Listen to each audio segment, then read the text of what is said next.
Bueno, en esta oportunidad vamos a ver los principales síntomas que tienen que ver con el aparato cardiovascular. Fíjense ustedes que los principales síntomas que te van a indicar que hay una alteración cardiovascular, sobre todo predominio del corazón, tiene que ver con el dolor precordial, la disnea, falta de aire, las palpitaciones, el mareo, la lipotimia, el síncope o el desmayo, y la presencia de otros síntomas que son un poco más generalizados. Estos son los motivos de consulta más habituales que son importantes recoger en la anamnesis. Veremos a continuación. La disnea. La disnea ya lo habíamos visto un poquito en respiratorio, ¿verdad? Pero vamos a referirnos a la disnea de causa cardiovascular. La disnea es la sensación de falta de aire, ¿verdad? La respiración es inconsciente, uno nunca cuenta la respiración. Precisamente cuando se presenta la disnea, usted hace consciente de que usted tiene esta falta de aire y entonces, pues, ya lo manifiesta, ¿verdad? Y no cabe duda que en la mayoría de los casos se debe a una falla del ventrículo izquierdo, una falla del ventrículo izquierdo. Recuerden ustedes que estábamos hablando de la disnea de causa cardiovascular. Ahora hay varios tipos de disnea. La disnea de esfuerzo, que son aquellas que se presentan entre los esfuerzos físicos que desaparecen en reposo. Esto incluso esto ya lo vimos. Clase 1 de grandes esfuerzos, subir escalera, correr o caminar, o un paso rápido de más de 2 cuadras. Clase 2, ya aparece la disnea, los medianos esfuerzos, con caminar a paso normal, o alrededor de 2 cuadras, 200 metros. La clase 3, ya pequeño y mínimo esfuerzo, al vestirse, al hablar, al cansarse. Y ya la disnea de grado 4 es que se produce la falta de aire aunque usted esté en reposo. La disnea respiratoria. Bueno, la disnea respiratoria, ya esto lo vimos, es lentamente progresiva, pero su relación está con el esfuerzo y varía con las diferentes causas desencadenantes. Puede haber chillido en el pecho, tos, expectoración, ya de varios días. Ya lo decíamos que la disnea psicógena, eso lo hemos hablado, lo habíamos visto en respiratorio, aparece frente a diferentes esfuerzos, estrés, no es progresivo, no cumple con la consigna de que mayor ejercicio, mayor disnea, entonces es una ambivalencia, ¿verdad? La disnea de cúbito ya es propia de los problemas cardiovasculares. Fíjense que no puede estar en decúbito supino, decúbito profundo y desaparece cuando usted se sienta. Por tal motivo, para que el paciente evite la disnea, se coloca un grupo de almohadas debajo del tórax, la cabeza, para poder dormir casi semisentado, ¿verdad? Es una disnea paroxística nocturna que el paciente ha dormido y de pronto se despierta con una sensación de disnea, sudoración, ansiedad, palpitación, incluso puede llegar hasta, por supuesto, a un infarto agudo de miocardio. Ahora, es importante, como usted está investigando, interrogando a un paciente con disnea, pues hay que ver cuándo le aparece, en qué situación le aparece, para usted clasificarlo en los diferentes grados y desde cuándo se presenta. Si tiene otros fenómenos acompañantes como sibilancias, ruidos respiratorios, ardor, palpitaciones, tos, dolor, pérdida de la conciencia, frialdad, desmayo, fatiga, si está en relación con el esfuerzo o con el reposo, si ha sido progresivo, ¿verdad? Si va en aumento. Ahora, el dolor torácico, bueno, pues es uno también de los síntomas cardinales del sistema cardiovascular. Y tiene que ver precisamente generalmente con una patología que es la patología coronaria cardiovascular y que se va a traducir por dolores precordiales que van a tener resultado de isquemias en la red vascular coronaria del corazón, incluso llegando a ser ya un infarto agudo del miocardio en su máxima expresión. Ahora, el dolor torácico tiene lo más grave, ¿no? Que serían las causas cardíacas isquémicas, que sería un síndrome coronario agudo y un ardor estable, o sea, un ardor estable.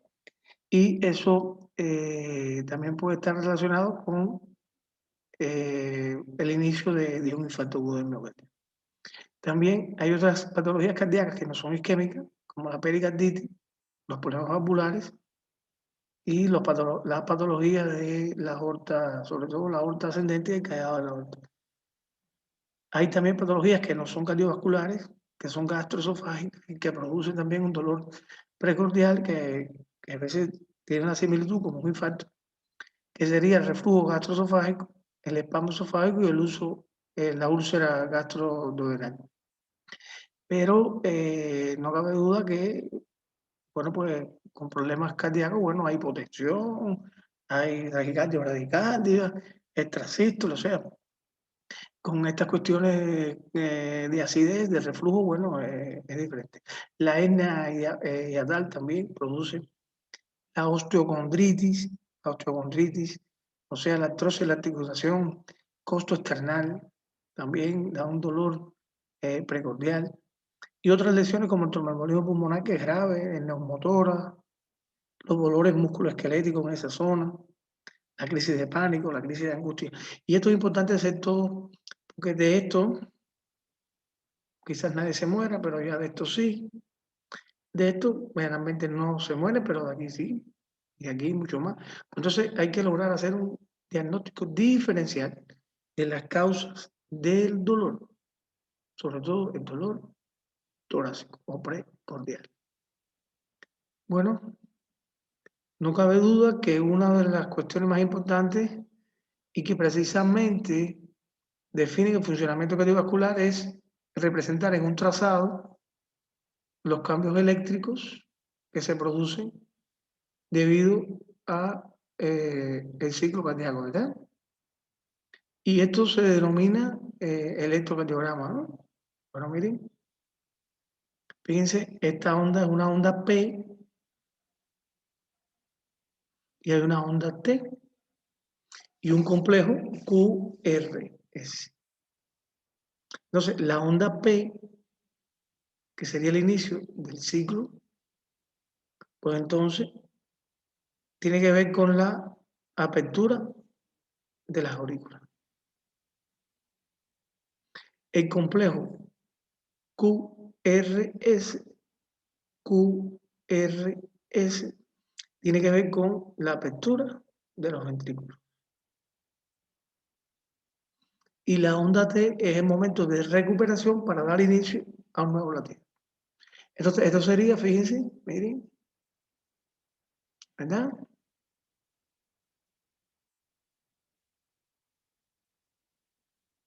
Onda P, QRS, onda T, onda P, QRS, onda T, onda P, QRS, onda T, onda P, QRS y así sucesivamente, ¿verdad? Esto está cuadriculado en segundos, ¿verdad? Observen ustedes que de aquí a aquí hay una distancia mayor que de aquí a aquí. Por tal motivo, todo lo que esté más cerca de aquí a acá sería entonces una taquicardia. Y el corazón late con mayor frecuencia en el mismo tiempo. Por tal motivo, en este mismo tiempo hay 1, 2, 3, 4, 5 y 6 ciclos cardíacos, que hay 1, 2, 3, 4, 5, 6, 7, 8, 9, ¿verdad? Todo lo contrario sucede de acá a acá. Bueno, si aquí hay 6 latidos, que hay 4. Como bien latidos los ciclos cardíacos, por hablar correctamente. Entonces ya esto sería una bradicardia. Y observan, miren, de esta onda T a que vuelve a empezar la onda P, fíjense qué tiempo hay. Entonces esto es una bradicardia. Y esto es un latido irregular. Fíjense que aquí la distancia entre este ciclo y este ciclo es diferente. Realmente son las arritmias. Miren ustedes, miren cómo se aplanó esto aquí casi que no era. Miren. Eso es importante saber. Ahora, otro de los síntomas que usted tiene que conocer son las palpitaciones y la percepción consciente de los latidos cardíacos bajo la forma de un golpe precordial más o menos intenso y que es molesto. Y también hay veces que esa sensación da una sensación de palpitación al cuello o a la garganta. O sea, es como usted hace consciente los latidos cardíacos y se llama palpitación. Generalmente asociada, por supuesto, a taquicardias. Miren acá. Taquicardias que, por supuesto, son rítmicas en este caso. Pueden ser también arrítmicas. En este caso, taquiarritmias, que son supraventriculares y ventriculares. Solo conocer que la taquicardia sinusal es la que más se origina en el nodo sinusal, es la más frecuente. Extrasístole significa que la misma aurícula no se va a contraer al mismo tiempo. La taquicardia supraventricular, el aleteo o el flúter auricular y la fibrilación auricular. Todas estas arritmias tienen que ver con las aurículas, ¿verdad? Con la aurícula, con la diástole, ¿verdad? Mientras que todo esto se acaba, tiene que ver con la sístole y son ventriculares. ¿Eh? Este es el grupo A, este es el grupo B. Extrasístole ventricular, ritmo idioventricular acelerado, taquicardia ventricular monomórfica, o sea, una sola forma, de varias formas, lo ven ustedes en el electro como vimos, el flujo ventricular y la fibrilación ventricular. Está también la bradicardias, que sería todo lo contrario, ya lo vimos en el electro. Y entre la bradicardia estarían los trastornos del automatismo sinusal, los trastornos de la conducción, o sea, los bloqueos, y la hipersensibilidad del seno carotídeo. Miren acá, la taquicardia sinusal es la taquicardia más frecuente, es superior a 100 latidos en un minuto. Se ve en la fiebre, en el ejercicio, en el hipertiroidismo, en la infección. Y fíjense entonces cómo está casi seguido, ¿verdad? No hay un espacio casi entre la onda T y la nueva onda P. Entonces, en un minuto hay superiores, ¿verdad? Sin embargo, los complejos QRS son normales, porque lo que va a aumentar es la frecuencia y va a disminuir la distancia entre la terminación de un ciclo cardíaco y el inicio de otro. Ya casi que se unen, ¿eh? Casi que se unen. Ahora, miren esto aún es más complicado porque se llama fibrilación auricular. Y miren ustedes cómo ve, cómo fibrila la aurícula, ¿eh? Recordamos que la onda P era el inicio de la diástole, ¿no? ¿Verdad? De la aurícula. Y el QRS era del ventrículo. Pero fíjense ustedes, miren eso.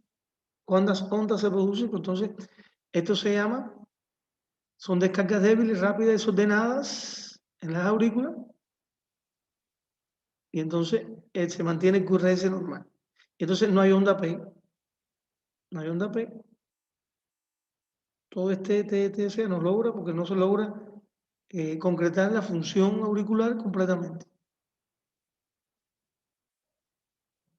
Aquí hay algunas que son cardíacas y no cardíacas. Las cardíacas, la enfermedad coronaria, la hipertensión arterial, la enfermedad reumática, la enfermedad del nódulo sinusal, las miocardiopatías dilatadas, y no cardíacas, el hipotiroidismo, las infecciones como la neumonía, las infecciones severas, el alcoholismo. Esto, mire, extrasístole ventricular. Fíjense que ahora sí,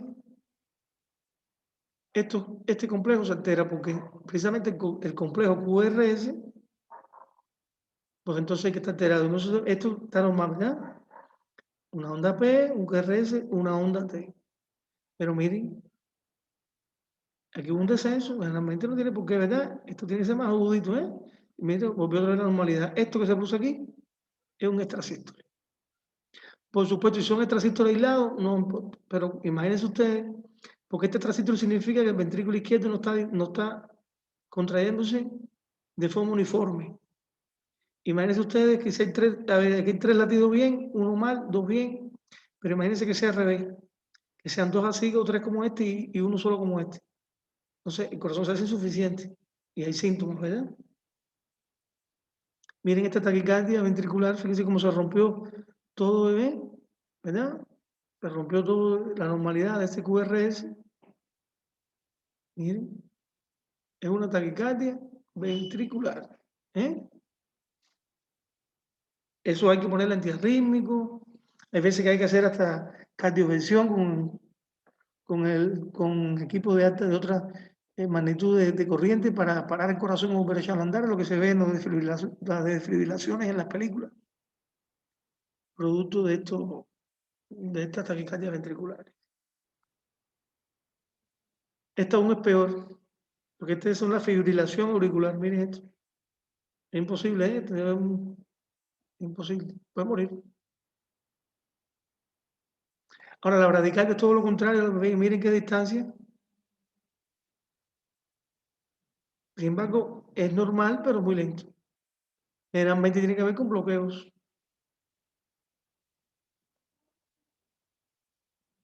Ahora miren los bloqueos, miren, está bloqueado, ¿verdad? Fíjense cómo se demora.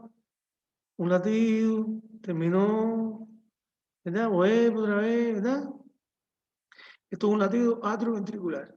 Perdón, un bloqueo atrioventricular. ¿Eh? Que tiene diferentes grados. Fíjense que la medida que esto es de segundo grado, ¿verdad? Se alarga el intervalo, ¿eh? Se alarga el intervalo. Y se alarga el intervalo. Miren otro bloqueo también, ¿eh? Entonces, para que ustedes más o menos vayan viendo el tema electrocardiograma. Otro bloqueo, fíjense, miren cómo se alteró también, miren cómo se altera también. Fíjense, más ondas P. Miren cómo se sumaron dos ondas P, ondas P. ¿Eh? Ahora, la hipertensión arterial es una de las enfermedades muy frecuentes. Es otra de las cosas que puede pasar con mucha frecuencia en la medida que avanza la edad y en la medida que avanza la malnutrición desde el punto de vista de exceso de carbohidratos, de grasas saturadas, pues entonces va aumentando la insuficiencia, la hipertensión arterial. Hipertensión arterial que, bueno, provoca entonces arteriopatía coronaria, eh, accidentes cardiovasculares, insuficiencia renal. La presión arterial viene dada por el gasto cardíaco, que es la cantidad de sangre que es capaz de inyectar el corazón en un minuto, y la resistencia periférica. Por tal motivo, cuando haya mucho gasto cardíaco y mucha resistencia periférica, aumenta la presión arterial. Y ahí cuando hay un aumento de resistencia periférica producto de una aterosclerosis, pues entonces aumenta la presión arterial. Y cuando hay una taquicardia, pues aumenta el gasto cardíaco y también aumenta la presión arterial. Tipo de hipertensión, una hipertensión primaria y una hipertensión secundaria. La más frecuente es la primaria. No hay una causa evidente, es la más frecuente, y la secundaria cuando hay ya un problema orgánico, generalmente de causa renal, suprarrenal, neurológica, estrés, fármacos. Miren acá, como les decía, el aumento de gasto cardíaco, pues entonces todo esto provoca un aumento de la contractilidad, actividad simpática, ¿eh? Hay retención de líquido, aumenta la precarga, aumenta el gasto cardíaco, un ciclo vicioso, ¿verdad? Y por aquí entonces hay un aumento de resistencia vascular periférica, por tal motivo una constricción arteriolar, y secundaria también hipertrofia vascular.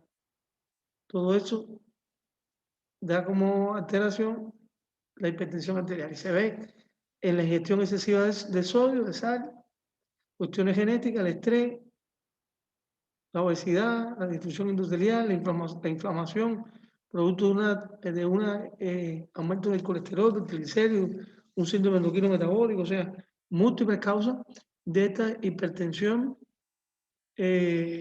arterial idiopática. Y está la secundaria, que ya es la que hay una causa específica de suprarrenal, renal, endocrino metabólica, endocrinológica, sobre todo. Bueno, nada, todo paciente que tenga por encima de 140 con 90, presión sistólica 140, presión sistólica 90, ¿verdad?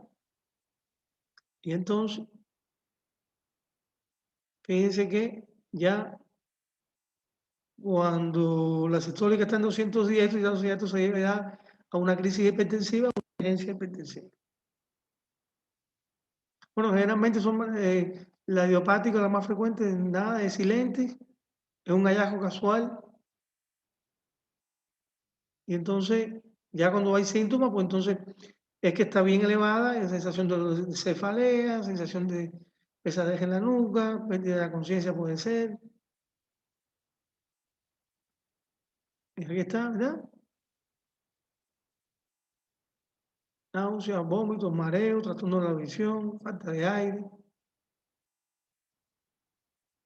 Otras manifestaciones, sangramiento por la nariz, zumbido en los oídos, palpitaciones, cansancio, debilidad, pérdida de conciencia por isquemia cerebral transitoria, mucho orinar por la noche, no puede dormir de cuito supino, insuficiencia cardíaca, dolor precordial, perdón, enfermedad vascular cerebral.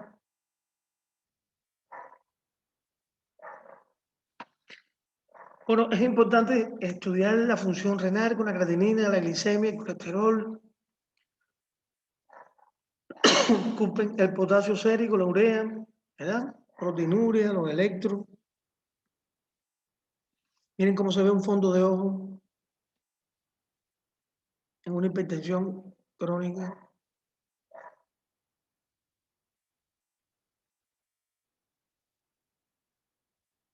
Es importante todo lo que tiene que ver con dolor, hipertensión, cuando comenzó, de qué forma comenzó, con qué se alivia, si es por la noche, si es primera vez.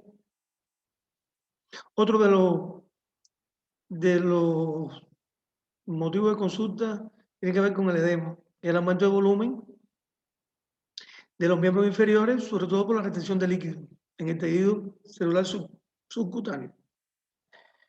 Esto indica, ¿verdad?, que hay una retención de líquido y sodio, ¿verdad? Bueno, pues el edema cardiovascular es un edema que aumenta progresivamente a lo largo del día y después desaparece en reposo, sobre todo en horas de la noche. Esto se le dice que es un edema caliente. Es un edema bilateral, simétrico, perdón, disculpen, esto es un edema frío. Es blanco, es blando, indica un fallo ventricular derecho. Miren acá. Son simétricos, miren el color, dolor, calor. Todo eso hay que preguntar y hay que evaluarlo. El síncope.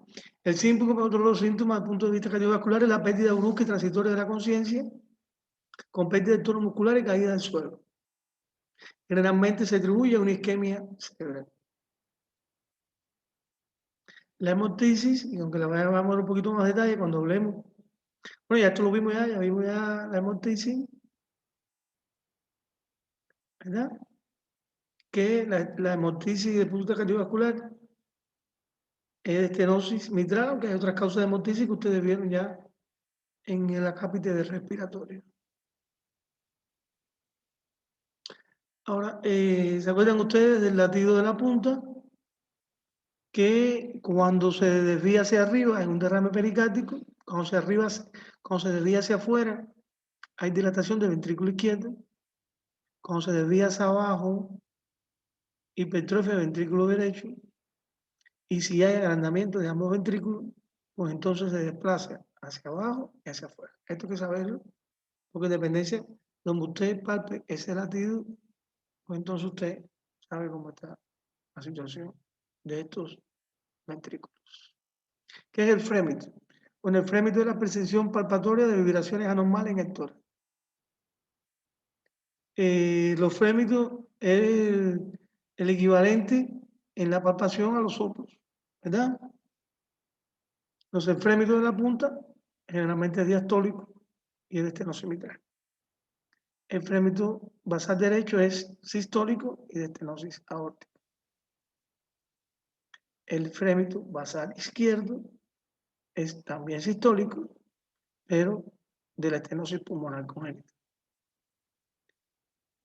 El frémito en el mesocardio es el paso de la sangre por los orificios ubicados en el tabique aurículo o ventricular, que son tabiques que no tienen que existir, no pueden existir en un corazón normal y que son de índole congénita. Imagínense ustedes que pase sangre de la aurícula izquierda a la aurícula derecha, no puede ser, tiene que ser siempre de aurícula a ventrículo. Tampoco puede pasar sangre de ventrículo a ventrículo. Son comunicaciones que son patológicas y que dan esos ruidos. Ya esto lo vimos, nos vamos a repetir los soplos. Ajá, ya lo vimos. Se lo leen después con más tiempo. Ya vimos acá también la clasificación de los soplos, en qué momento del ciclo se produce, cuando son intensos, menos intensos, por los grados que vimos, cuando son más agudos, menos agudos, la intensidad, el tono. Ya eso lo vimos. Esta es otra clasificación. Nosotros en la otra vimos que era 4, esta es otra clasificación de 6, pero cualquiera de las dos válida. Miren cómo se irradian los soplos.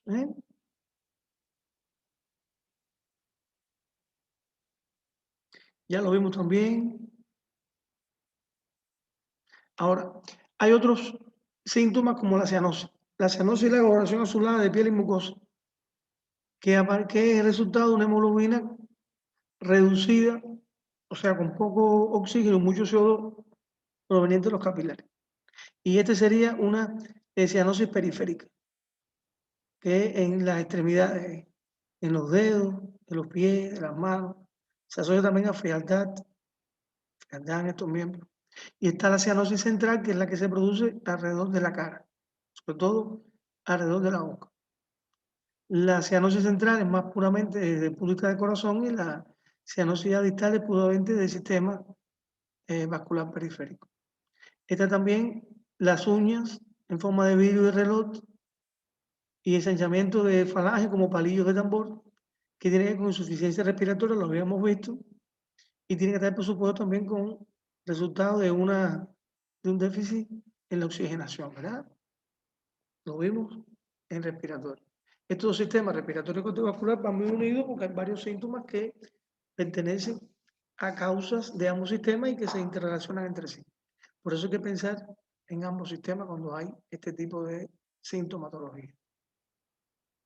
Hasta aquí los principales signos y síntomas que vemos en el sistema cardiovascular, correspondiente precisamente al corazón, porque después, a continuación, vamos a ver todo lo que tiene que ver con el sistema vascular periférico.